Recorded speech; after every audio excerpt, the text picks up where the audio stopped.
One of the photos that I took, sir, was this photo here. This young boy, his name is Amir. I know that because he and I talked. I took this photo. जनाब, मेरी खींची हुई तस्वीरों में से ये एक तस्वीर है। ये एक कमसिन लड़का आमिर है। मुझे इसलिए पता है क्योंकि मेरी इससे बात हुई थी। ये तस्वीर भी मैंने ही ली है। ये तस्वीर 27 मई को सिक्योरिटी डिस्ट्रीब्यूशन साइट नंबर 1 पर खींची गई थी।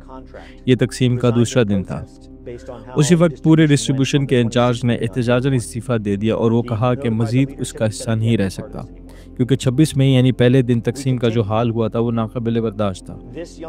उन्होंने अपनी क़यादत को आगाह किया और कहा कि मैं इसका हिस्सा नहीं रह सकता, लेकिन हमने सिलसिला जारी रखा। ये लड़का, जैसा कि आप देख सकते हैं, इसके पास कोई डब्बा नहीं है। वो ज़मीन से मिली हुई चीज़ें उठा रहा है, क्योंकि इन मकामात पर सूरत हाल एक जंगल का कानून बन गई थी।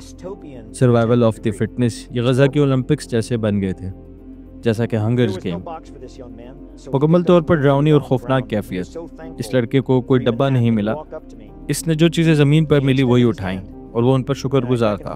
वो मेरे पास आया और इसने अपना हाथ बढ़ाया। मैंने इसे करीब बुलाया। इसने मेरा हाथ पकड़ा और इसे चूमा और कहा शुक्रिया। वो सच बोल रहा था और रो रहा था। उसने वहाँ पहुँचने के लिए 8 किलोमीटर पैदल सफ़र किया।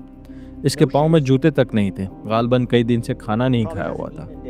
जो भी ये कहते हैं कि गज़ा के लोग भूखे नहीं हैं, तो मैं कहूँगा कि मैंने अपनी आंखों से इसके बरअक्स देखा है।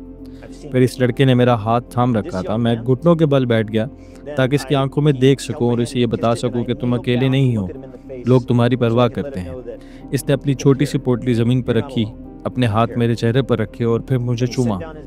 फिर कहा शुक्रिया। मैंने कहा तुम्हारा भी शुक्रिया। इसने दोबारा थैंक यू बोला, फिर अपनी पोटली उठाई और वापस अपने घरों में शामिल हो गया। ये वो आखिरी लोग थे जो साइड पर इमदाद के बचे कुछ टुकड़े चुन रहे थे। फिर वो साइड नंबर 1 के एग्जिट से बाहर निकल गया।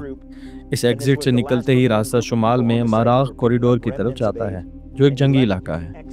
वहाँ काबिज अफवाज IDF ने भीड़ को तेज़ी से भगाने के लिए मशीन गन से फायर खोल दिए। लोगों के कदमों पर फायर, इनके सरों और ऊपर फायर किए और इसके अलावा मिट्टी के टीलों पर फायर किए। इसकी वीडियो मौजूद है और तस्दीक शुदा है। ये पहला मौका था जब मैंने इस तरह के ताकत का इस्तेमाल अपनी आंखों से देखा। मैं समझ ही नहीं पाया कि क्या हो रहा है, क्योंकि वो बच्चा अभी अभी उस तरफ गया था।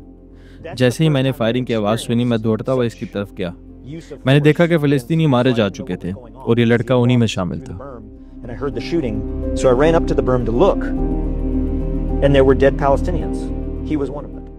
ओ मेरे खुदा, तो ये वही बच्चा है, वही जो तुम्हारे पास आया था, जिसने तुम्हारा हाथ चूमा था। जी बिल्कुल वही बच्चा।